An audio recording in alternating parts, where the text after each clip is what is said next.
নমস্কার সবাইকে। সবাই কেমন আছেন? আশা করি সবাই ভালো আছেন। আমরাও ভালো আছি।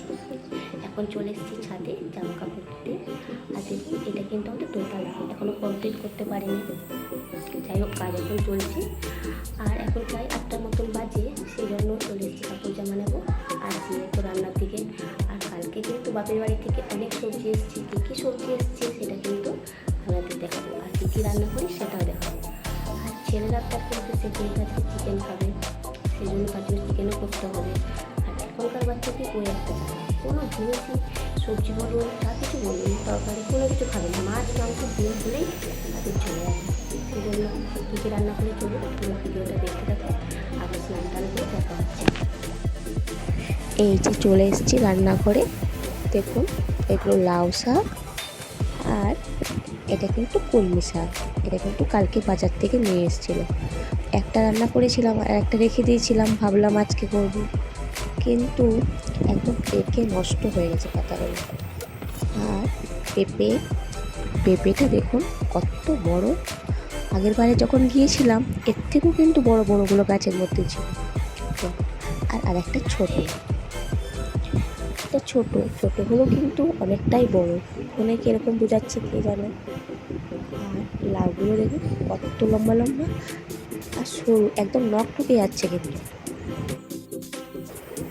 খুব বড় বড় লাউগুলো কিন্তু।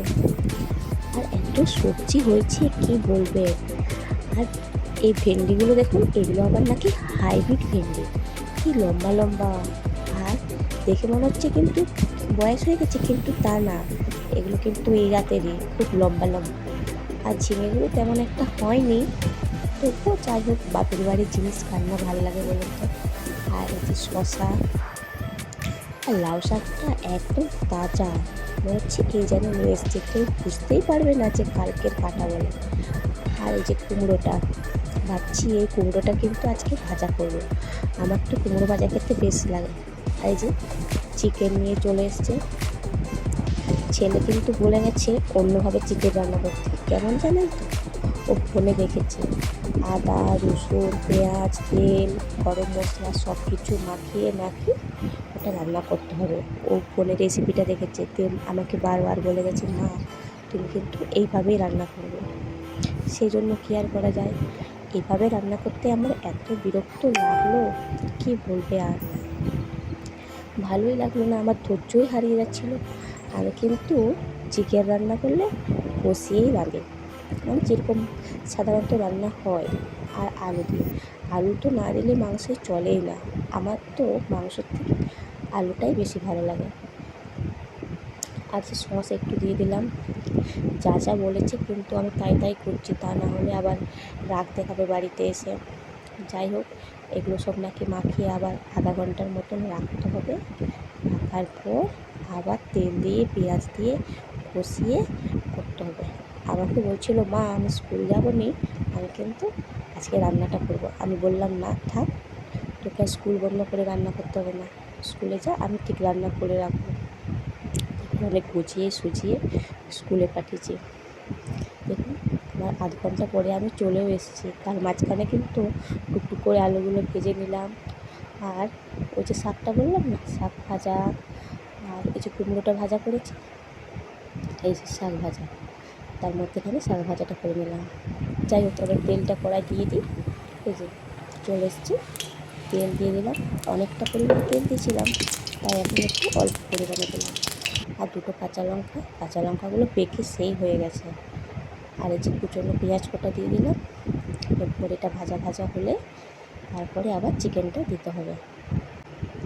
সত্যি কথা বলতে কিন্তু রান্নাটা কিন্তু খুব ভালোই হয়েছিল, আমারও খুব ভালো লেগেছে, ওর বাবারও কিন্তু খুব ভালো লেগেছে। কিন্তু অনেকটা সময় লাগলো না, আমার ঠিক পছন্দ হয়নি, আমার যেন কেন একটা বিরক্ত লাগছে। যাই হোক, পেঁয়াজটা ভাজা হয়ে গেছে। এরপর ওই যে ম্যাগিনেট করে রাখা এটাও দিয়ে দিলাম, মাংসটাও দিয়ে দিলাম। এরপর আস্তে আস্তে কষিয়ে নেব যতক্ষণ না না জল বের হচ্ছে। যে আস্তে আস্তে করে রাখতে হবে। আর এই মাংসই বলুন আর ছাগল মাংসই বলুন, যাই হোক, আমার আর আমার ছেলের কিন্তু মাংস খুব পছন্দের। ওতেই মাংস থাকলে আর কিছু চাই না। এই যে আলুগুলো দিয়ে দিলাম, আলুগুলো ভেজে রেখেছিলাম। আলুগুলো দিয়ে আর একটু কষিয়ে নেব যতক্ষণে সেদ্ধ হচ্ছে। এই দেখুন আমার কিন্তু মাংসটা প্রায় কষানোর মুখে। মাংসটা কষিয়ে দিয়ে তারপরে অল্প একটু জল দেবো। সে আবার বলে গেছে মা কষা কষা করে করবে, কিন্তু একটু না ঝোল করলে বলুন তো। এই যে তেল ছেড়ে গেছে, আমার মাংসটাও কষানো হয়ে গেছে। এরপরে জল ঢেলে দেবো। তারও আসার সময় হয়ে এলো, 2টোর সময় আসে তো, আর গাড়ি একটু দেরি করেই আসে। গাড়িটা আসতে দেরি করে সবাইকে ছাড়ার পর আসে। এই যে চলে এসছে, ক্যামেরার সামনে আসতে কিন্তু লজ্জা পায়। যাই হোক ছেলে চলে এসছে, আমরা খাওয়া দাওয়া করি। ভিডিওটা কেমন লাগলো জানাবেন।